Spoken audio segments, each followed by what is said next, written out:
All right. This is kind of a circular interview. I like to start at the beginning, obviously, and try to figure out what makes you tick as a creative being. Where did you grow up? I grew up on Long Island and a little town up there on the southern shore. And my family moved to Texas. I went through junior high, high school here in Texas. So, my formative years were maybe up there. And then we also had between New York and Texas, I had a year and a half in Columbia, South Carolina, and I loved that. So it was culture shock going from Long Island to Columbia, South Carolina, Oh, I and then over bet. to And you Texas. remember all three stops, right?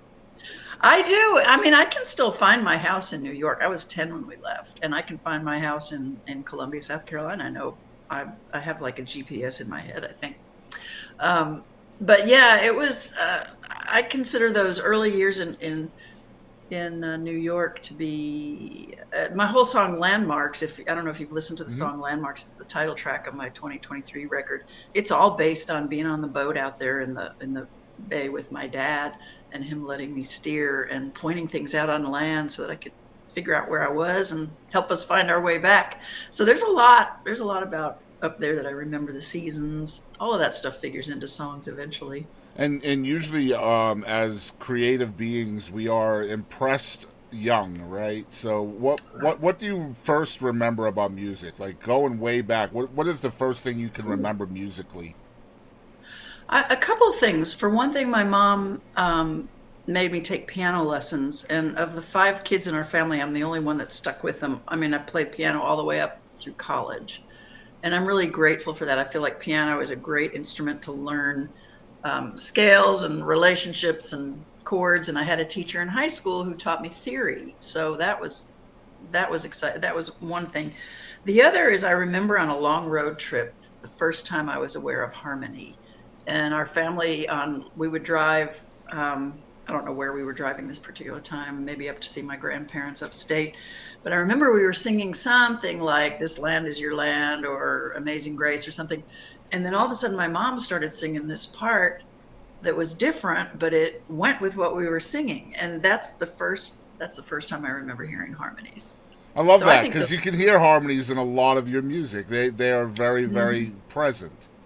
Yes. And then as I grew up, our family, my older brother was musical and artistic, and he's the one that first started playing guitar. So somewhere in junior high, I started picking up his guitar and playing it. And um, our thing to do, then my parents got me my own guitar. But our thing to do after dinner or at holidays, especially, was to sit around the living room and we'd all pull out guitars and we'd all play everything off the radio and, Paul Simon and John Denver. And I mean, everything.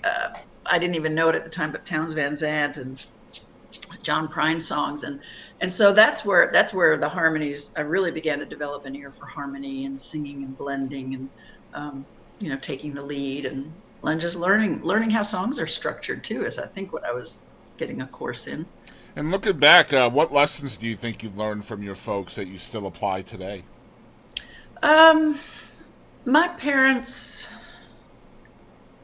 were not allowed to pursue what they wanted to do. My father was musical, wanted to play violin. His parents wouldn't let him. My mother wanted to go into teaching. Her mother forced her through a series of crazy that I won't go into because it doesn't matter. Kind of made her go down a path that she didn't really want. And because of that, they were very hands off with us. And they really encouraged creativity. So my oldest brother was a visual artist, a jeweler, and a sculptor. And then I went into music, even though I got a business degree. My younger sister does beautiful photography and for a while used to do hand tinted photography. My next brother is a voice actor and songwriter and singer. And then my youngest brother is the one who got all the people skills. So I figure he's creative in a different way than we are. But every one of us, they let us go our own way. And that took a lot of guts to just trust that we were going to find our way. I think this was one of the big gifts of my parents. Plus, uh, I think my dad secretly had a lot of creative uh, dreams. and my mom was a wordsmith. And so I think, and we always read, they always encouraged reading. So I grew up in a reading household. I think that was really important. Well, thank goodness for that, because I love your wordplay in a lot of your songs, and I want to talk about that in a little while. But so you're in a big family. This is a 7-person household, Yeah. and one of 5 children. Um, I imagine that probably made you pretty dang observant, right? I think it did. Also because I was not a big talker. And so the other, I think all 4 of my siblings are way better at, or when growing up, were way better at wit and being funny and holding attention and telling stories. And I was I was the most quiet of the bunch. And I was the one who always wanted to bring everybody together and make sure everybody got heard. But it was a lot of observing how relationships worked, observing who got left out, listening to how stories were told. I don't know. It was hard to have a voice in that family sometimes. Are you a sponge at this time too? You just sponge everything in, collecting info. I may have been, but I didn't know it Mm. at the time. I was the kid who would walk to school and watch the leaves change and just love the colors and watch a tree. Because up in New York, I mean, you would definitely get the seasons, and I had trees that I liked, and I stopped that and noticed. I don't know, and people. I don't know how well I observe people. I think I'm a better observer of people now than I might have been then. I don't know. That's a hard question to It's answer. kind of your job now, isn't it? In a way. Yeah, yeah, it is. So Trying to explain crazy people, I don't know. right. So you end up in Texas. Where in Texas did you end up? Dallas. Okay. So my dad moved us all to Dallas, and I went through school here. And I'm still here. It's really Plano, Texas, but I just still tell people Yeah, Dallas. you It's way talked about the easier. culture shock of Texas. So as I mean, you're what adolescent. You're 12 years old. So what was that kind of um evolution like for you as a young person? I think the biggest thing was being landlocked here because I had grown up on the ocean. I mean, we were on the water all the time. Yeah. And I know my dad, when we were first moving here, my vision of Texas was that everybody had a ranch. So he told us we could have, we could probably have a horse. And, my sister's the one that was horse crazy and dog crazy, but we never got a horse. We lived in a neighborhood just like we had in New Hmm. York.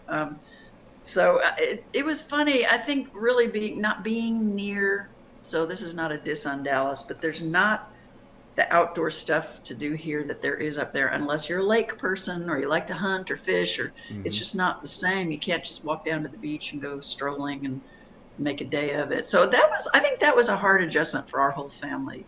Yeah, and a lot of people here wouldn't even understand. Like Long Island is so different than New York City, even though Yes. it Yes. is part of New York City and it's not far from urban.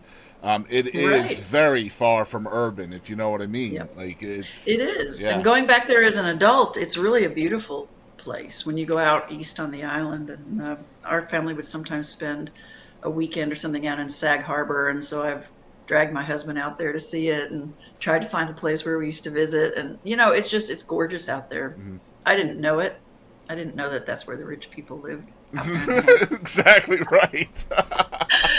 Ah, Oh man, it's a yeah. different lifestyle. It's definitely you drive in that area and they don't know your car, you're going to be called on every single time. Yeah, Probably. every single time.